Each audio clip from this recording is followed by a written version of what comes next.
Hey everybody, welcome back to Slingin'Dirt. This week we're going to be talking the Holland Blues. Yeah, we had a really good time in Denison, and we talked to director TJ Ray. We're going to talk to Kara Webb, driver of the 9Z, about the Lapsford Lyric. And we got tech tips on steering wheels, believe it or not. Yeah, you need some tips on steering wheels. Of course, we have Songer Says, and then we're going to have our Fan of the Week. So stay tuned, it's Slingin'Dirt TV.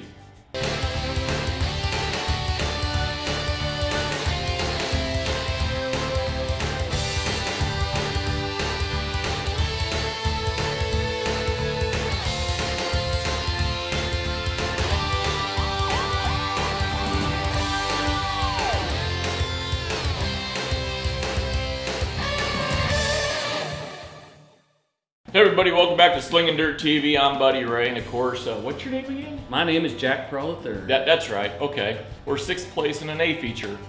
I tell you what, we'll get to that here in a little bit. We want to open up the show with something pretty serious, something that's really overlooked a lot. We all do it. The Holland Blues. No, this is not the newest song that he's doing on the back porch of his house. The Holland Blues, as we call it, that is, you know, stuff going wrong with your truck or your trailer, or, you know, something when you're on the way to the track or on the way home from the track. I've experienced both. You've had a couple blown tires. Yep, tire issues, or forget something, and or forget to latch a door on the trailer. There's a bunch of silly things that can go wrong, and you had transmission problems with your truck, and it leaves you stranded in the middle of nowhere at dark 30 on the way home from a race, and you're already tired and cranky, and it's just like as we said, the big turd ball rolling downhill, and then it hits you. So, with hauling, it's important to. I always check my tire pressures. It's one of the things I always do with the trailer and the truck before we leave. Every week, I always do that. In the winter, you should be greasing the bearings in your trailers and things like that, checking the brakes on your brake systems, and updating that stuff, because that's the stuff that you just kind of blow off, and the next thing you know, it's biting you in the ass in the middle of nowhere. And when you're checking the brakes on your trailer and setting the tire pressures, also it's not a bad idea. Look at your tow vehicle also. Now, if you got one of these big $100,000 toters and haulers, they're built for this stuff. Right. Now, maintenance on those is just as critical also. So I'm not saying just because you have a toter and hauler, you don't have to do any maintenance to it, because you still do. But especially when you're hauling these, 20, 24 foot or even a 40 foot enclosed trailer with a pickup, definitely make sure those brakes are up to snuff on that pickup, because that's what's going to be stopping everything, and then you got your trailer brakes, make sure, or your trailer brake controller underneath the dash there, make sure that's adjusted properly. So far this year, we've seen Not So Bright blow a tire. Right. And you know who I'm talking about. So Not So Bright's blown a tire on the side of I-29, and when that blew, he wasn't prepared, and it was cold. It was cold, very cold. It was cold with about a 30-mile-an-hour wind. To say the least, I don't think we were... Luckily, he had us near him. He wasn't by himself. Yeah. Because we had the tools and spare tires and things like that to fix him quick. And I've seen a lot of other teams, you've blown a couple tires, I've seen some other teams blow tires on their trailers. Really take a look at your tire tread. Make sure your tire tread on your trailers isn't cupping. Like you said, make sure you check those brakes, your wheel bearings. Your wheel bearings are extremely important. Even if you don't think they need it, just go ahead and do them in the wintertime. Right. Get that out of the way.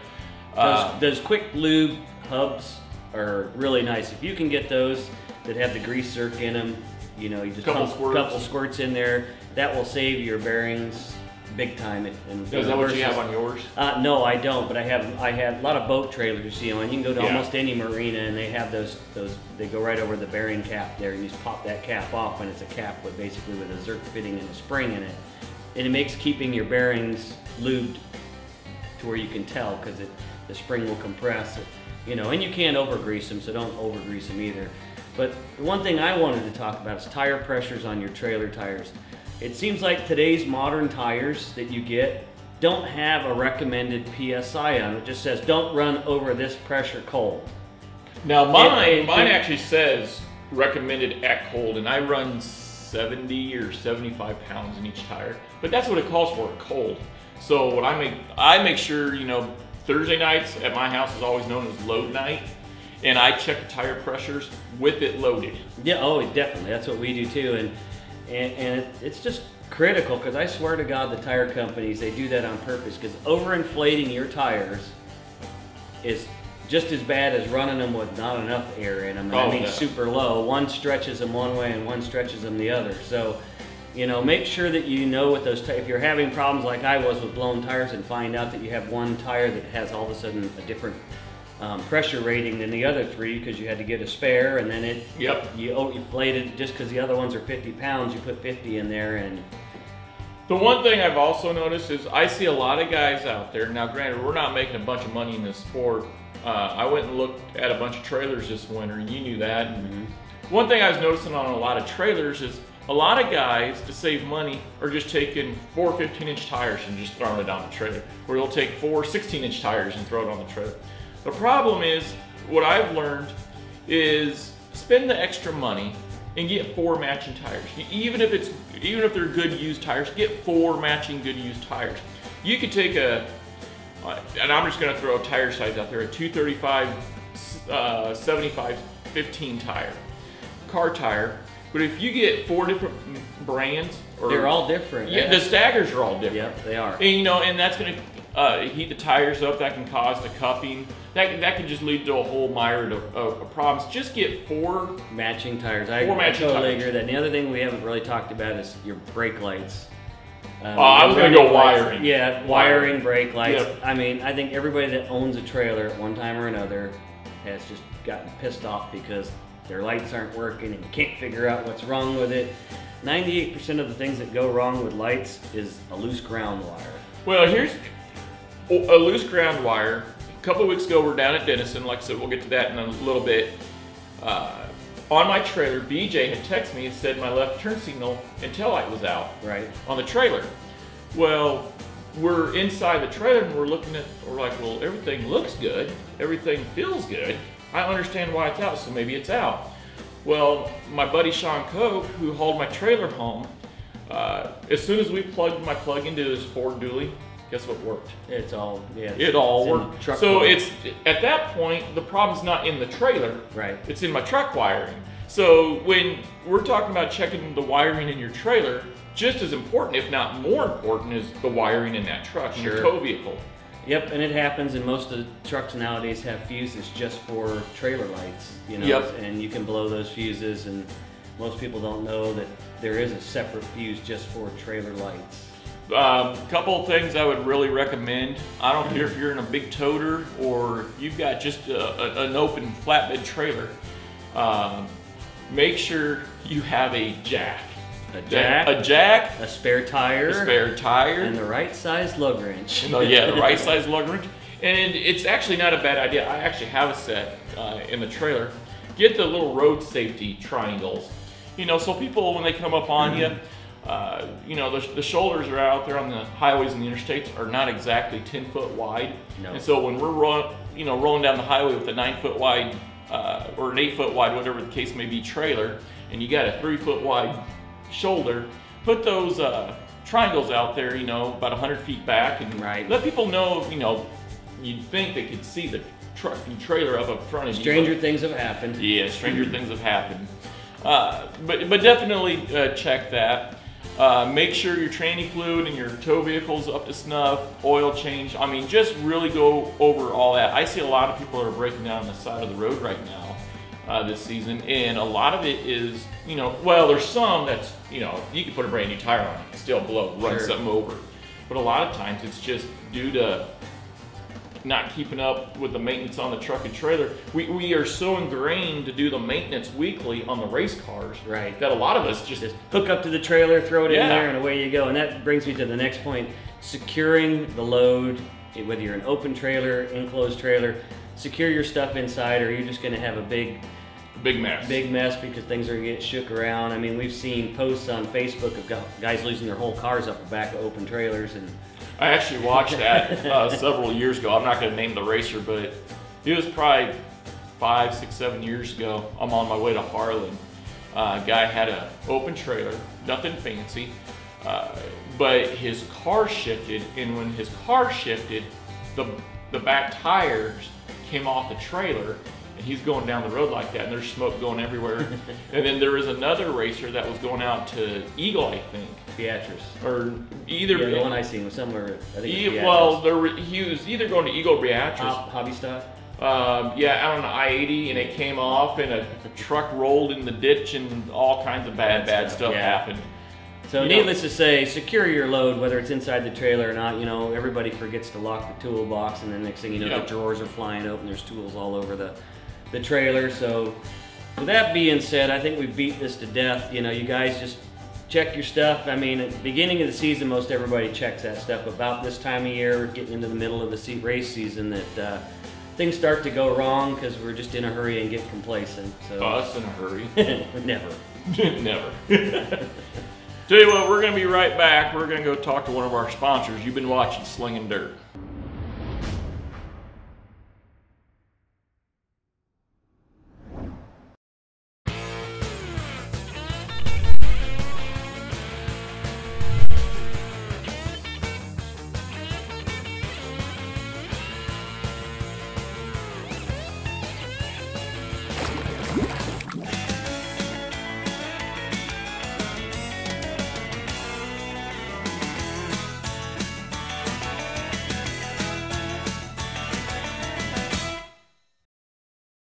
Hey, welcome back to Slingin'Dirt TV, presented by Joe's Karting. Joe's Karting, your only place to race, where the only restriction is how fast or how slow you go.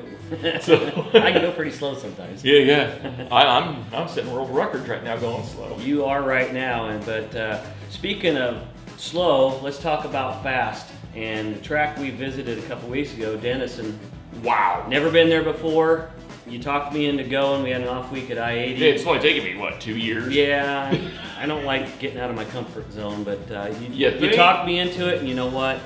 I had a freaking fantastic time.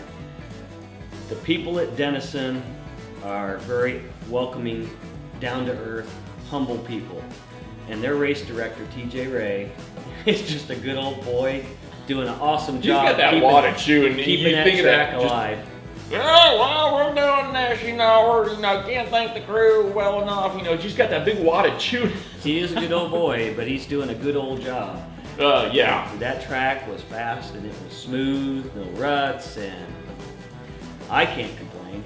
Well, you're gonna see here in the footage, I actually stood up in the back of TJ Ray's pickup, and we did a couple laps around the track, and I don't care what dirt track it is. If you went to Talladega Short Track in Alabama, if you went to Lexington out in western Nebraska, wherever, you're going to have your nights where it gets rough and ruddy. Sure. But Denison, what you've seen of Denison a couple weeks ago, that's pretty representative of week in and week out of what that track is like. It's no stranger. We've had a lot of moisture, a lot of rain around here. So it'd be real easy to have a rough, ruddy track, and those cars are getting into the corners really hard, really fast. They're rolling over on that right front, and they could very easily be digging into the track, but they don't. No.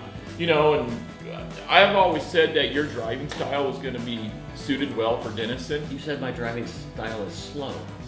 Well, yeah, okay. So, but I proved you wrong, right? Yeah, you proved me wrong. But yeah, you said it right when everybody's so welcoming and warm and friendly. I mean, we weren't even there 15 minutes and people were coming by. Jack, bud, how you doing? Oh yeah, and I mean, as soon as we stepped out of the truck at the get your wristbands and sign in, right there, people were like, hey, how you doing? Love the show, Right on down to when we drove out, hey, see you later, goodbye, come on back, make sure you come back, So what was your number one favorite thing about Denison? Favorite thing about Denison was probably the speeds and the way that the corners are, just the way they're set up. They're very easy to get into, but you have to be controlled when you get into them. But you can power out pretty good, but those freaking gigantic tires they got, you definitely don't want to clip that with a left front tire. You're going to see the tires here in a second. We're going to go to TJ Ray, the race director of Crawford County Speedway, and we're going to talk to him and see what Crawford County in Denison, Iowa is all about. Here's TJ Ray. Tell you what, we got a treat for you. We got TJ Ray, I guess the director of Crawford County Speedway up here in the beautiful city of Denison, Iowa. Fans, if you haven't been to a dirt track, you definitely want to come out to Crawford County Speedway. Jack, you've never been here. What'd you think of it? This is a fantastic place to run. I mean, it's just got everything you want in a racetrack. Smooth, sweeping corners. You know, you can run high, you can run low, although there's no wall in 3 and 4 that kind of puckers you up, but once you get used to it, you're all right. Yeah, I mean, for once, you actually look pretty good. What, 6th place tonight? 6th place. You know, the one thing I've always noticed about Crawford County, and I've told you in the past when I raced here weekly, is this is a driver's track. There was some, you know, the track tonight was going dry slick, but there was parts that were tacky. There was some traction. There was parts that rubbered up, and there was parts that were just dry slick, as we mentioned. There's something for everybody here, and I mean, TJ, you can't be more proud of what you guys have accomplished up here. Oh, it's all crew. It's all our crew. Justin Reeds helps us on the track. He does a heck of a job, and his heart's in it, you know, and it's going over pretty good, going good. What's the, you know, was it 3rd year Denison's been back up and running, or 4th year? 4th year. 4th year. Is the town still slowly coming around and really embracing the track with what you guys do here? Oh yeah, definitely. Well, you can see all of our billboards, Victory Lane, Shinkelberg Implement here in town, the John Deere dealer. They help us out with the tractor and the implements, and yeah, everybody, all the businesses do a heck of a job for us. That, you know, it's no secret, I've been around longer than the dirt's been on the track, you know, in this sport. A lot of people don't think that, but the one thing I've noticed about Denison, when you come to Crawford County Speedway, the reason why I asked you about the town getting behind it, because, you know, what, and I can't, Shinkelberg? Shinkelberg, yeah. Shinkelberg. So, imagine saying that drunk 3 times. Shinkelberg. I'm working on it. Yeah, so you're working on it. But it seems like you have so many people from the town here that come forward, and you don't see that with a lot of tracks. You guys have been so blessed by this town. Yes, agreed. And everything they do for us is greatly appreciated. Yep. And tracks give their town an identity. You know, it's like Beatrice. You know, when you think of Beatrice, you think of racetrack. When you think of Eagle, Nebraska, you think racetrack. Yeah. And there's no doubt in my mind that Crawford County Speedway is going to be, in the next 5 years, the pinnacle out here, because you have a fantastic facility. You got great grandstands. Obviously, your track prep crew is awesome, because this track is smooth as a baby's butt. Oh, and, man. I mean, there's no ruts, I mean, it's just perfect. I mean, well, you know, as a driver, Jack, the one thing I've noticed about out here, and we talked about it very early tonight, we were welcomed so warmly here. Oh, absolutely. The fans, the drivers. Oh, yeah. It's like one big family, and they don't know me, you know. You don't. The only person that hit me on the track was Buddy. I just wanted to let you know, you know, I'm working on the car. It's coming around. Let's talk about the 2015 schedule. Now, you've already had some big races come up through here. You guys have a little bit of something for everybody. Now, PJ, you know, back in the earlier in the season, was talking about your schedule, but talk a little bit more about what you got coming up in July, August, you know, stuff like that. Sure. Well, of course, next week we've got the World of Outlaws coming in. With the IMCA stock cars will be sanctioned that night with them, and then we'll have a special in later part of August, and we're going to call that the Denny Hovengate special. I don't know if you guys remember Denny, but he's big modified driver. Big modified driver, you bet. Denny's a good friend of mine, and been around for a long time. Won the very first Harris Clash, if I remember. You bet. Yep, and then we'll have our Oktoberfest, or October Bash, in November again. So we've got quite a bit. Wait. That's deer season. Well, that's all right. You can't hunt deer at night. Race season. That's deer season. There's no deer hunting at night. You're killing me. There's no deer hunting at night. That's true. So, you're having to edit this creative element. I just completely had a brain fart. I need to get beer in me. So, all right, take 2. So on Friday nights, what all do you run up here at this facility? Well, we start with the IMCA Sport Compacts, hobby stocks, stock cars, B-mods, and the modifieds. Wannabe modifieds? Wannabe modifieds, yep. Yeah, wannabe modifieds. I tell you, speaking of that, what do you guys think of our local drivers tonight? I thought that they were awesome. And like I said, the only person that hit me was him, and he did it on purpose. These guys, they race clean. And Buddy had told me that on the way up here. He says, This isn't Eagle, this isn't I-80. These guys race clean. No, we're not saying Eagle and I-80 are dirty. No. But they give you plenty of room, and the track has lots of room on it, and you give enough laps to let, you know, the guys in the back get to the front where they need to be. And I think that's a big thing too, is not, you know, in your heat races, not having so few laps that people are just being abusive to get to the front. And I mean, it's a blessing to be able to just race clean and smooth and have fun. Well, you look like you had a blast out there. I did. This was a great time. He's got bragging rights on you. Yeah, he's got bragging rights on me. I always have bragging rights on him. Yep. He'll have it now, but he won't have it at the end of the season. I promise you that. Right. How important is it for a track like Denison or another track, wherever it, when you have drivers like Chris Abelson running up here, and you got Craig Reed, so I mean, you've got some of the very best in Western Iowa, if not in the entire nation, right here. We've got a lot of track champions, a lot of IMCA champions. Mike Nichols, of course, in our stock cars, and they're just all a blast to watch. I mean, it's sometimes I'll catch myself watching the race instead of doing what I'm supposed to be doing. Edit that. But you know, you just get so involved in it. It's like, you know. I can vouch for that, because that one night me and Steve Reach were doing the slide job the entire heat race, and you're like, I'd pay $30 to watch that again. Yep, you bet. You know, and the one thing I've noticed, and I've had fun at all the tracks, whether it be Eagle, I-80, here, Boone, for the Super Nationals, I've always had fun wherever I go on a race. But the guys that come to Denison, they are just the most happy-go-lucky, run-of-the-mill, they just want to go have fun. I think it's Tim Rupp, the driver of the 31 Sport Mod. Yep. He's like, we don't want to come up here and tear up anything. We just want to go out there. And you had talked about it, Jack. Everybody's giving everybody room up here. Yeah, and the thing is, you know, if you're having problems with your car, they're all willing to just jump right in and how many people came over to my car tonight? I mean, I broke a shock mount. You had brake handles flying off and transmissions or whatever you had going on. But I mean, there's a lineup of guys that are like, hey, let's just get you back out there. You know, normally, you know, those guys. Normal tracks, you know, they kind of want to turn their head because that's one less guy they got to pass, you know. Yep. But not here.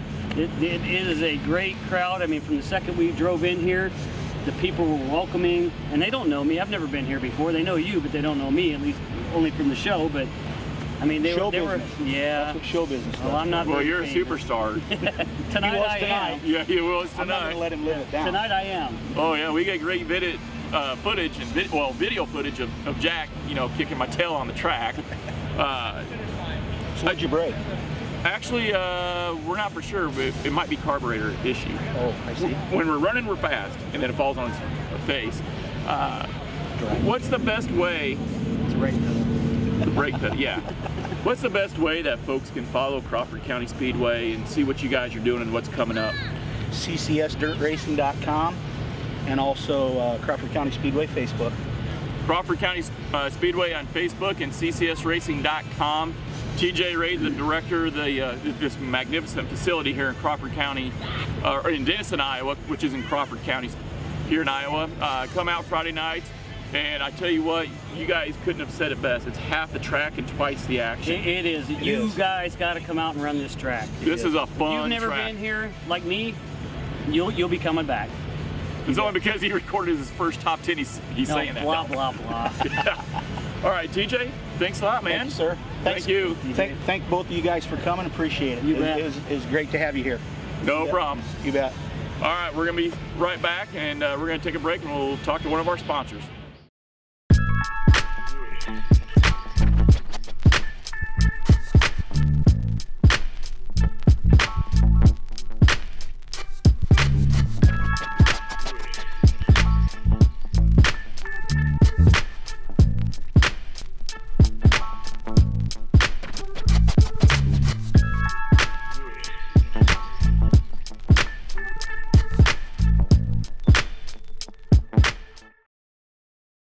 Wow, so yeah, like you said, TJ Ray, good old boy. The one thing I noticed about TJ Ray, I'm not going to say all track promoters or race directors do this, but I've seen some that, you know, well, this is what I did, and this is what I did, and this is what I did, and this is what I put into place, and all you hear is him praise the track and the employees. Oh yeah, it was we, or my guys, or you know, the girls did this or the guys did that, and they worked their butts off. And he was all about giving credit where credit is due. And one thing I noticed, you know, he's a tough, firm guy, but just like a teddy bear all wrapped into one. So you know, you never know what you're gonna get. But as a racer, you know, you push the envelope, I'm pretty sure you know which one you're going to get. But he is just a heck of a guy. As a racer yourself, I want to ask you, what did you think of TJ Ray on the race seat? Oh, it was really good. I mean, yeah, I'm like, wow, this guy, he enunciates very well. Doesn't get overexcited. Well, no, and his messages were positive messages, not negative. But when they were negative, it's like, do it now or else, you know? Yeah. Which luckily wasn't me, so. No. I tell you what, we've talked about TJ Ray. Another thing I want to go into with Crawford County, you didn't get a chance to meet her. Kara Webb, driver of the 9Z Sport Compact. She's going through some back issues right now. She's got a bad back. She's not retired. She mentions that in the interview coming up. But she's doing a thing called Laps for Lyric.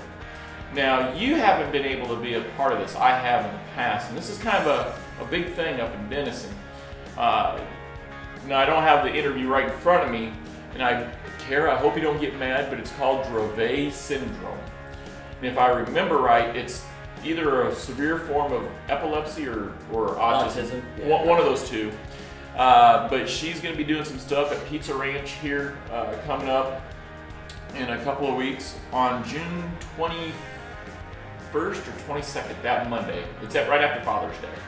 They're going to be having a deal up there where I believe 10% of the proceeds go to that, but she'll be mentioning that in the interview. Lyric is a 1-year-old who's suffering from this Dravet syndrome. Here, 2013, I was one of the drivers, and we actually did the Pass the Helmet. That was a fun time. We'll talk about that in the interview. But Kara Webb is also a nurse, and her fiance is Big Red, who drives the number 2 A-Mod. Super nice guy. Oh, I can't wait to interview Big Red on the show here. You know, and then we'll catch back up with Kara Webb. Kara Webb, I like talking to her. She's better looking than you are. Most everybody is. Most everybody is, yeah. Tell you what, here's Kara Webb talking about Laps for Lyric with Dravet syndrome. Hey everybody, welcome back to Slingin'Dirt TV. She's soft-spoken, so you might want to speak up a little bit. It's the driver of the 9Z Sport Compact out of Denison, Iowa, up here at Crawford County Speedway, Kara Webb.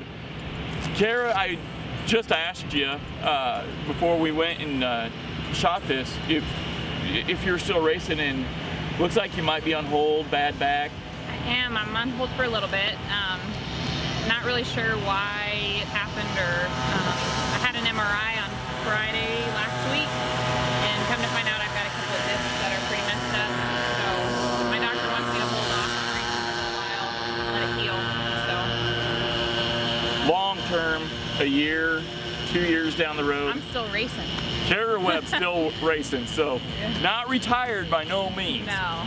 I tell you what, you've had a lot of good luck in the Sport Compact, and of course, you know, you and I had a penny for every time somebody mentioned this. You and I would both be rich, but Sport Mod? Someday, I think. Someday. That's the plan, yeah. That's the plan. Sport Mod or stock car. Not Yep. quite sure. I just want to move up. I want to get out of the class I'm in, but. Yeah, but you're kind of in a class all to your own, and I want to go into that. You know, a lot of people know that I do stuff for kids at the Children's Hospital, but you have your own thing going on that's really gained a lot of traction up here in Iowa. Yeah. Laps for Lyric. Tell us about that. Some friends of mine and I created Laps for Lyric last year in order to raise funds and awareness for Dravet syndrome. A friend of mine's little girl was diagnosed with Dravet syndrome when she was honestly about 6-7 months old. It's a very rare form of epilepsy, and there is no cure. So basically our job is to try to inform people what Laps for Lyric is, what Dravet syndrome is, try to raise funds. All of our funds go to the Dravet Syndrome Foundation. So we kind of created an annual fundraiser. This year it'll be on July 17th here at Crawford County Speedway. It's our Laps for Lyric night at the races.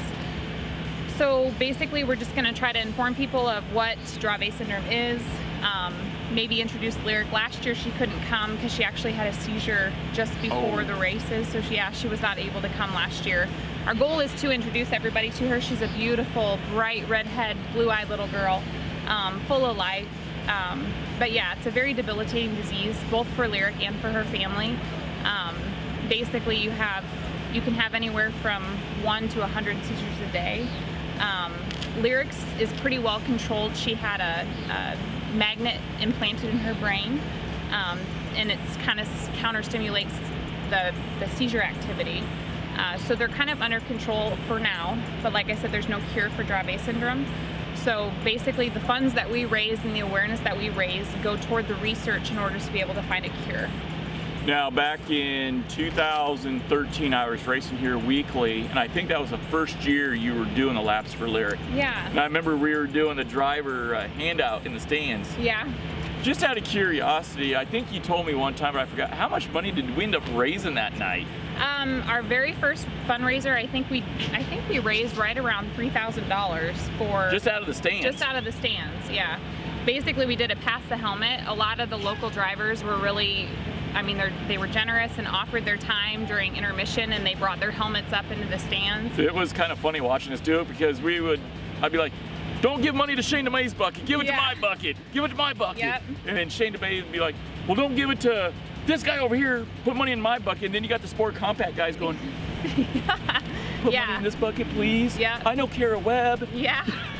Yeah, and that's basically what we did. I mean, the drivers didn't, up until that point, they didn't really know anything about our, our organization and what we were trying to do, but they all came together like they always do. I mean, you know it, Buddy Ray, but yeah, we were able to raise a lot of money that night for the Dravet Foundation, and all of our proceeds, 100% go to the Dravet Foundation. We don't take a cut. So is there anything else outside of the track that you guys do for the laps for Lyric?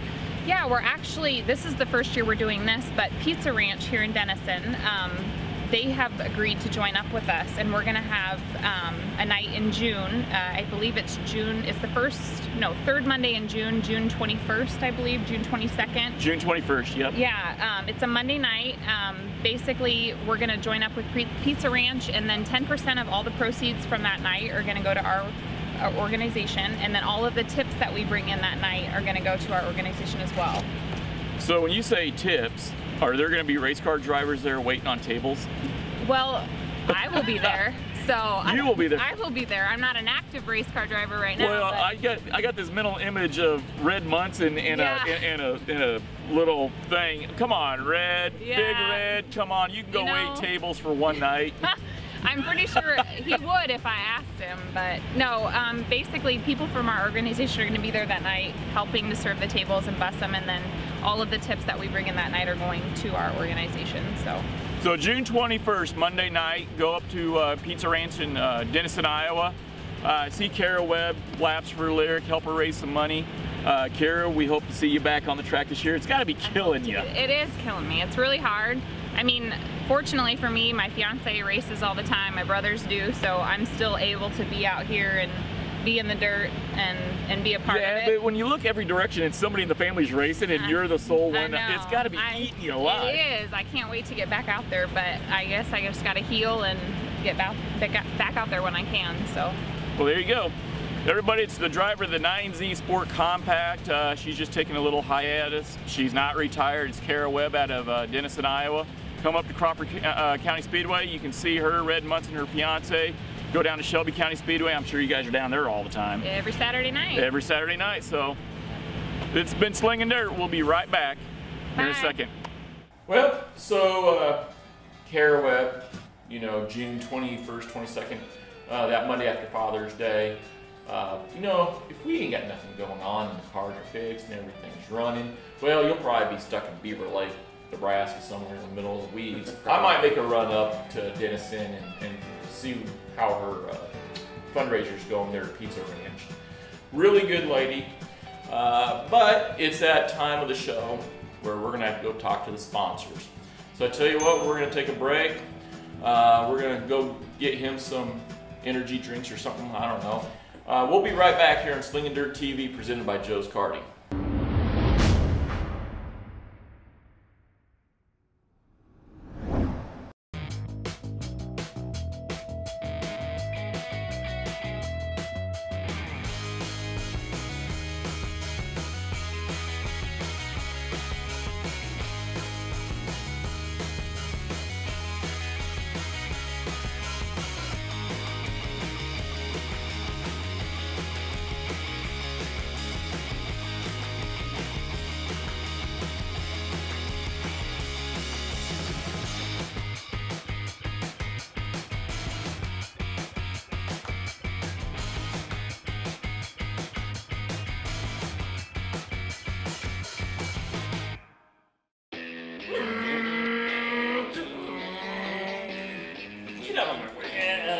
like normal. Yeah, just about. You're all over Yeah. my tail end. Well, yeah, I mean, your quarter panel got into my right front the other day. I don't know how that happened. Yep.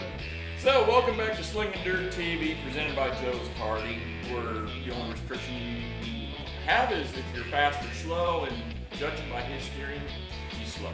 We've seen that. Tell you what, here's today's tech tip. We're going to be talking about steering wheels. A couple things here. You can go ahead and throw your comments in here every now and then. On these steering wheels, some things that stand out. You have a small, like an aluminum polished smooth. You got the little tips right here. This is for your fingers.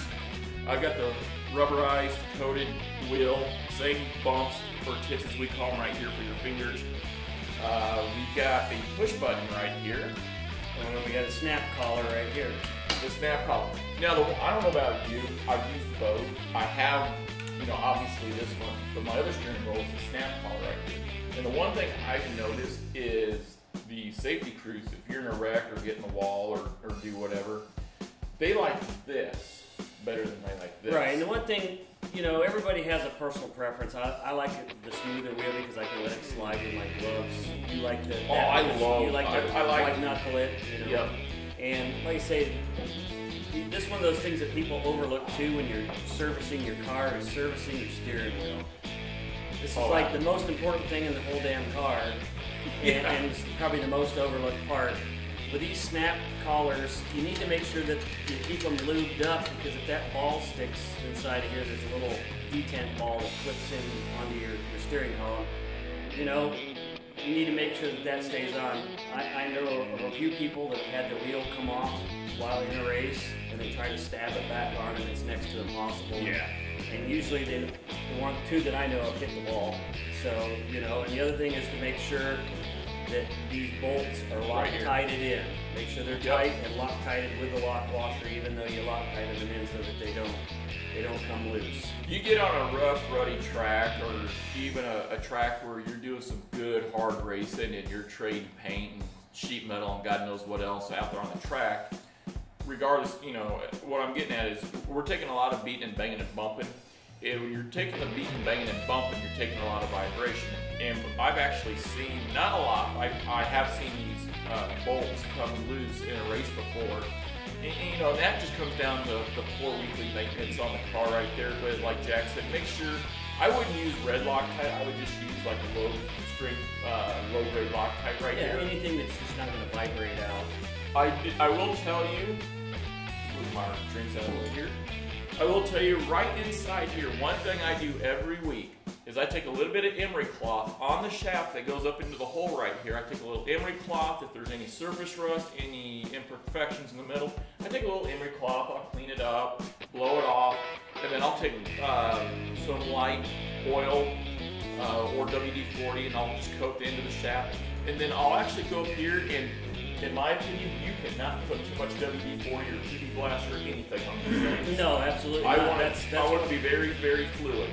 And I do mine about every other week, unless it's really dirty or dusty, like it is right now. Like this week, you see it needs to be maintained again. And what we do is we take and spray WD-40 all the way in here, take an air hose and blow all that stuff out and keep it until it comes out nice and clear. And then I usually take my finger and I'll rub a little dab of grease on the ball in there just to keep that well lubricated. And always test it on the shaft, make sure everything's good to go, and life should be good. Yeah, on these right here, they should go in and out real easy. Same thing here, just with the push button. What I've been told in the past by safety crews is that when they reach down in the car, I'm looking at the camera, but I got to reach down in there, and let's say the steering wheel was put on like this. So I'm reaching, so Jack's using this wheel, he's knocked out the car, they got to get Jack out of the car, and they're going like this, and it's an unnatural feeling. So if anybody's using this wheel with this push button style, always try to make sure that it's, fairly close, somewhere up on the side or on the top or something like that. The other thing with the steering wheel, I was wanting to ask you, are you anal about exactly, where the spokes are? I am absolutely anal, and what I do is I like my wheel just like this when it's in the car with the exact same thing right here. And see the hole in here? On my shaft that comes out right here, I have a white paint line so that I can line it exactly up on that line, and that means my wheels are straight. And the other way that helps you is if you're in an accident, you know, it tells you where straight is, and if you're turning, your car's wanting to go directions and you know that you're straight, you probably got some front end damage and you need to pull off. Yeah, on my steering wheel here, my spoke is straight up and down, but notice where my push button is. So right away, it comes right off the shaft. A lot of guys will put tape right here, but we just use our I spoke. just use the spoke because when you have a, you know, the hub lock like this, it doesn't matter which spoke you have up as long as. Well, the other reason why I like having my spoke here is I've seen a lot of guys drive like this. The problem is, Yeah, that's exactly why I don't put mine like that. yeah, so mine's right here, and in order for it to break my thumb, it's gonna have to come, you know, it's gonna have a huge turning radius to break my thumb, not that it can't. See, and that's one of those reasons I like a smooth wheel too, because like you're you're in a corner, you got the car a little bit sideways. I can just gently let the wheel rotate in my hands and slide, and I keep my thumbs outside the wheel so I don't get hit by those spokes. Now, they do have a couple other different styles of wheels. Now, obviously ours has the spokes, but they have wheels that's actually dished all the way around. They're called paw savers or thumb savers. And what happens is your thumbs sit just like that inside there. They don't go all the way in, they just sit like that. I don't like using them because I like having that white knuckle feel on the steering wheel. I want to feel the wheel in my hand, whereas my hands, you know, basically would just be kind of hard to show on camera where my hands, you know, would be like this on the other wheel. I want white knuckles. I want to be able to feel the car. The other thing about the steering wheel, and I don't know, let's see here. They're the exact same size. Now, this is one of the old school secrets. There's different size steering wheels. When I got into the modifieds back in fall of 2003, I had one of those very grand O'Reilly Auto Parts fancy steering wheels, you know, and it's about this big. And when I use that small wheel, I'm going like this. Like turn. Right. So I'm going the other way, so I'm like turn. And it took about 49 revolutions to get the car to turn. Right. Well, then I had a big bus wheel. Now this wheel I want to say is 15 inch, and the bus wheel is 18 inch. I think it's 18 inch. So it, you know, it's coming out here. The bigger the steering wheel in your race car, the quicker the steering. The smaller the steering wheel, the slower the steering. Now we've already got 1.5 to 1 or 2 to 1 quickeners on our cars, and some of today's newer modifieds and stocks are coming out with these really fast gearboxes where you don't even need a steering quicker. Or steering quickeners, I'm trying to say. Well, I'm not rich enough to afford that fancy stuff, so I'm using the steering quickener in my steering wheel. The other thing is also, is if you're sitting in the car, I still have my big bus wheel, but when I use my bus wheel, it sits right here on my legs. So when you're sitting in the car, make sure it's not doing this on your legs, because that is going to be a very unnatural, very uncomfortable feeling in the car. You know, 15 to 17 inch wheels are going to be sufficient for the driver out there. But make sure your spokes here, whether it be this style of a wheel or this style of wheel, make sure your spokes are not bent, because then you're driving and your steering wheel is going to be doing this kind of stuff. Well, the other thing is you can adjust if your wheel is too far away or, you know, too close. You can get wheels to where the distance between here and the hub is less or more, so that it gives From you here more to here, right? It gives you more of a comfort. And you know, with that being said, comfort is everything in the cockpit. If you're not comfortable, you're not going to drive well. And you know, we all need to drive well. So you know, get up on the wheel, and I think we probably should take a break. Yep. How about it? Should we do that? Yeah, I think let's go to break. Yeah, what the?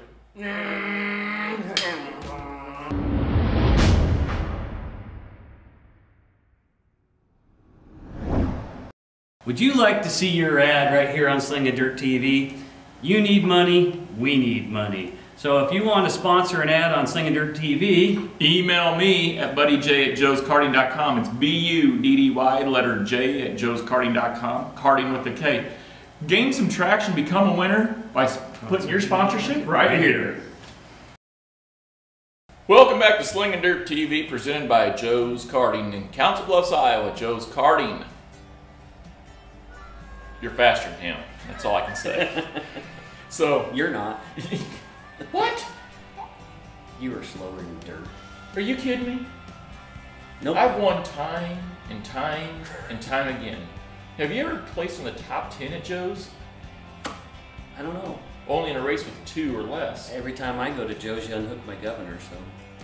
There is no governor at Joe's. Tweaks the rev limiter so it's a little lower than his. No, I would never do that. Anyways, to a guy that needs no governor or rev limiter, here is Songer Says. Alright, so I was fishing for some subjects on Songer Says, and Kennedy called me out. She said, how about we do a Songer Says about dads who promise to fix our go-kart and it never gets fixed and we never get to race again. Ouch!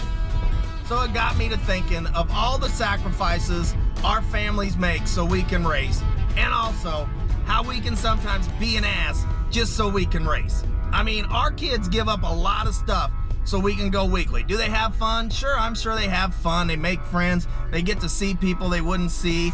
I mean, racing is a tight-knit family for the most part and good people. But they give up a lot. So, you know, and we decide that we're going racing and that's the only thing that counts, and family vacations and all that. You know, it's kind of tough.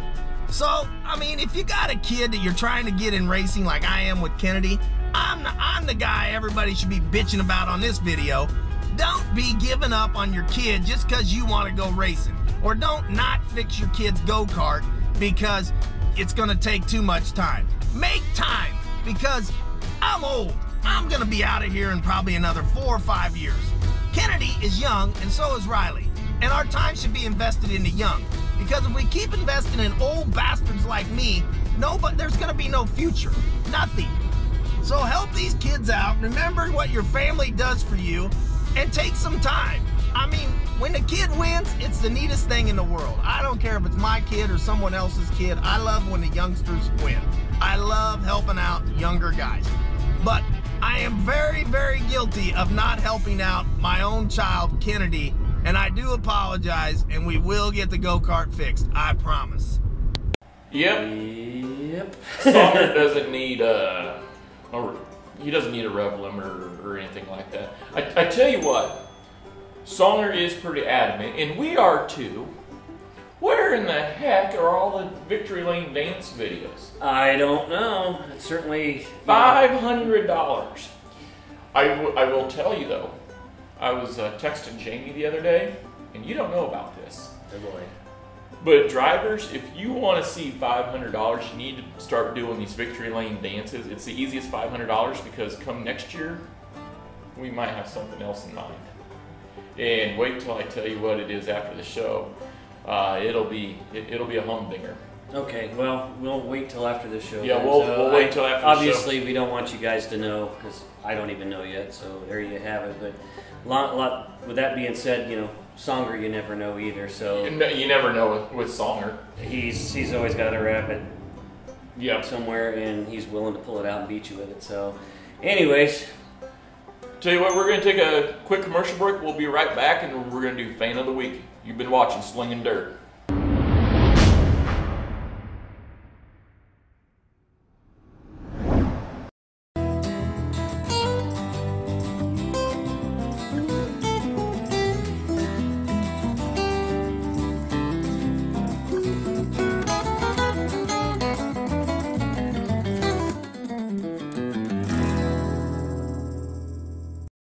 Welcome back to Slingin'Dirt TV, presented by Joe's Karting. Joe's Karting of Council Bluffs, Iowa, where all your dreams and aspirations can come true. Well, most of them. Tell you what, it's that time of the week. It's Fan of the Week. This week's fan was a little leery about having their name posted out there, which is fine. If you don't didn't want to be connected with Buddy Ray. So. Well, they just didn't want their name and location and all that being for whatever reason, and that's fine. We can do that. It's a very simple question, and I thought it was a good question. do the fans in the stands really appreciate and know how much it costs to fill one of these cars and go racing week to week? And I got to think about that. At first I was like, is that really a big question? And then I've seen a lot of people literally over the years, and I've looked back, how expensive are these cars? I'm like, well, do you want to run 10th or do you want to run first? Do you want to run 15th or do you not even want to make it to the hot laps? You know, some of these cars, you get to looking at the cost of the sport. I personally think the cheapest part of the sport, a lot of guys are going to say I'm an idiot, I'm stupid, I don't know what I'm talking about, but I don't believe that for a second. I don't think it's the car. I really don't. The car is the biggest initial investment up front. Yes. But you have a trailer. You gotta have a trailer. Yep. You gotta have a truck. Yep. But then I know right now my number one expense is just the fuel, getting back and forth to the races. Week in and week out, providing that I'm not tearing the car up. It's the fuel. I remember I was doing some math. It was either last year or the year before. And I took a well-known racer, and I was doing his fuel bill, and I came up with something like $25,000 or $30,000 on fuel. Holy crap. Yeah, we're talking about Nah, yeah, it would have to be. Yeah, not with what we're doing. If I was to run the same time frame about 2 years ago, I listed every show that I wanted to do. It's about 60 or 70 of them. With 60 or 70 of them, I could still easily hit $5,000, $6,000 in fuel. Oh, I wouldn't surprise me one bit. I mean, when you went to Denison a couple weeks ago, how much did you spend in fuel? Probably about $80. About $80. So you take 10 shows, it's $800. Mm-hmm. You know, and right now, diesel for us is what, 270, 250, 270? I don't know. You don't pay attention. Well, it must be nice to make that kind of money. I don't care what gas. You gotta have it. It doesn't matter what it costs. Yeah. You know, like you said, you gotta have it. But then you get into these big toters and stuff. But I've seen a lot of guys, kids, whoever, I've seen a lot of people walk up. You must have quite a bit of money if you have that. No. What you don't see is quite a bit of debt that I have because I have that. You know, and people are always asking, well, how do you justify spending the tens of thousands of dollars to go racing? Well, you don't see me in the casino every night. You don't see me in the bar every night. Now, in the wintertime, I like to drink Bud Light, and if anybody ever sees me around. But I don't go to the casino. I don't do drugs. I don't smoke. You don't see me out buying clothes and CDs. I don't blow a lot of money. That's my life right there. That's my investment. That's who I am. Sure. I mean, and that's our, I would say, habit. Well, it is a habit, but it's more of our hobby. That's what we choose to put our fun money into. And it's not like we don't feed our kids or pay our rent or all the things that are important in life. We work our butts off, and we deserve to be able to enjoy what we have. And you have to work your butt off to keep. Yeah, it's because it's the work that you have to do that puts that car on the track. But you know, and the things that the one thing that I don't think the fans see is when we get to that fine line, which is kind of where you're at this morning. That fine line where you're like, I have had enough. It's costing me too much to do this. I'm not getting the results. I'm not having fun because whatever the circumstances are. And you get to that line, and it's hard because it's just all the financial stuff and the mental stuff that goes into it, and the time you're away from your family and all those things that you do. You get to a certain point if things aren't going right. Yep. And then there's the other side of it when things are going great. You just spend money hand over fist because I want to get to that next show and do good. It's like a drug. At that point, it's like a really bad drug that's addictive. You know, there's Not So Bright, who we helped him with the modified this year, and he got the mod. Well, when he got the mod, he didn't have a trailer or a truck. And had he Not So Bright not gone racing, he wouldn't have had to go out and buy a truck and trailer. So, you know, he's into the trailer for so many thousands of dollars, he's into the truck for so many thousands of dollars, and he's got thousands of dollars invested into the car. Now that's to get started, to get rolling down the road.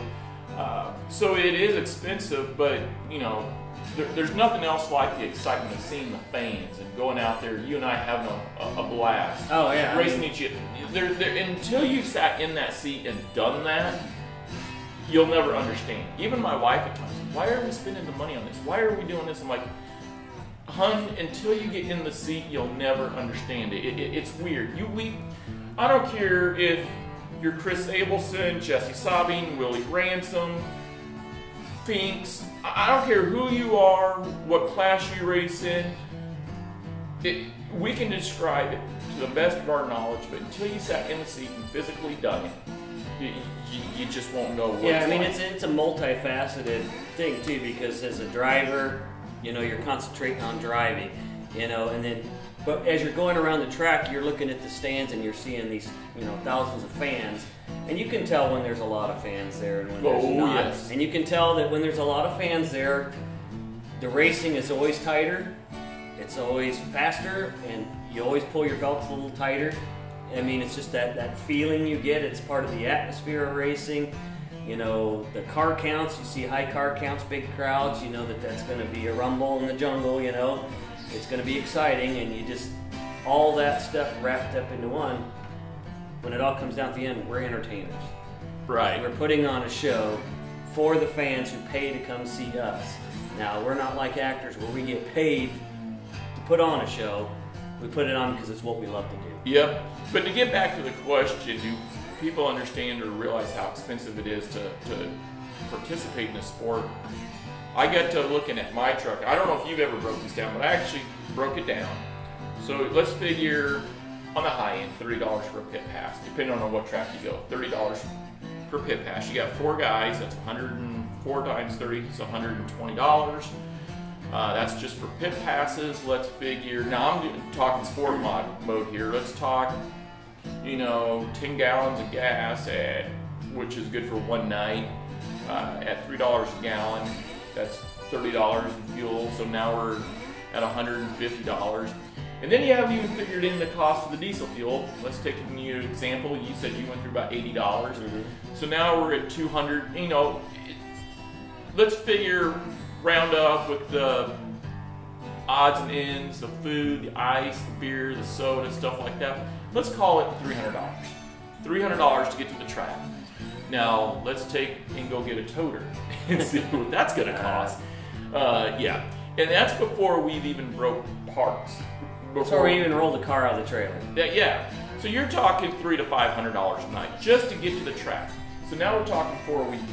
Now, if you're racing one night a week and you got that toter, now you're at $2,000 for the month.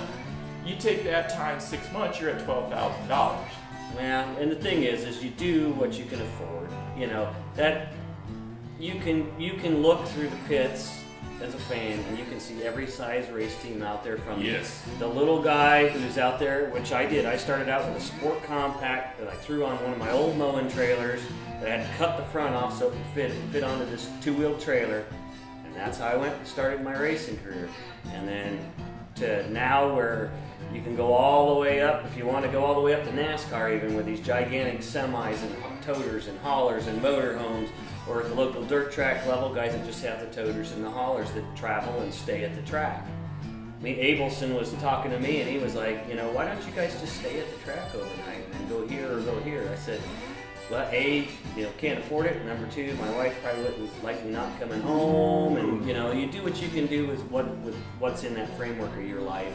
And I think the fans don't see that as much as you think they do. I think they see money out there, but I don't think that they comprehend, like you said, just an average weekly night to go to, just for us, to go to I-80, between gas for the cars, gas for the trucks, food, pit passes. You're talking $250. Easy. Yes. Just to go racing before you even roll the car off the trailer. In your example, you blow a tire on the trailer, well, that just went up $100. Yeah. You blow a tire on the truck, that just went up $200. Yeah. I mean, it's... Yeah. There's a lot of money out there, and so when you see teams out there with race cars, I don't care if it's a hobby stock or a sport compact, don't think for $1 million that we've got $1 million. Well, and the thing is, because it's all right there. It's in that car. The thing is, it costs them the same as it does us. Those little guys with the truck and the little open trailer and that sport compact, it still costs him the same amount of gas money as it does me to haul to the track. still costs him the same amount as it does me to get the pit pass. Yep. You know, costs him the same amount for soda or water or beer or whatever as it does for us.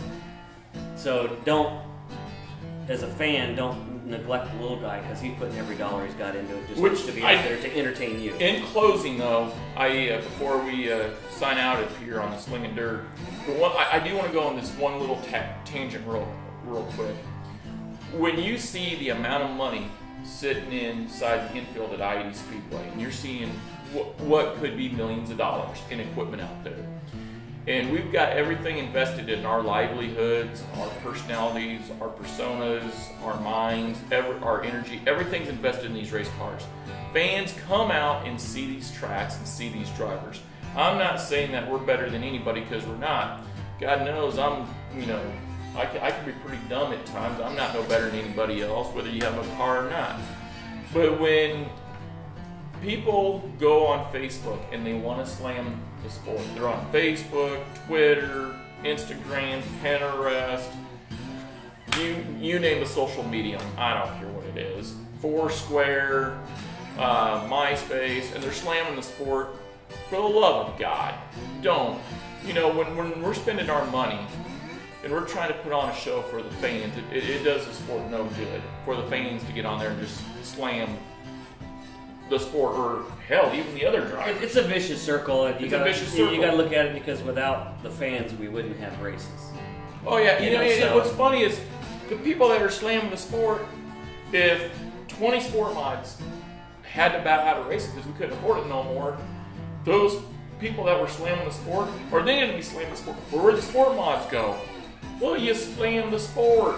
I don't know how many times you and I've had a talk. I'm like, man, I can't believe they're running me in the ground. I can't do this. I can't do that.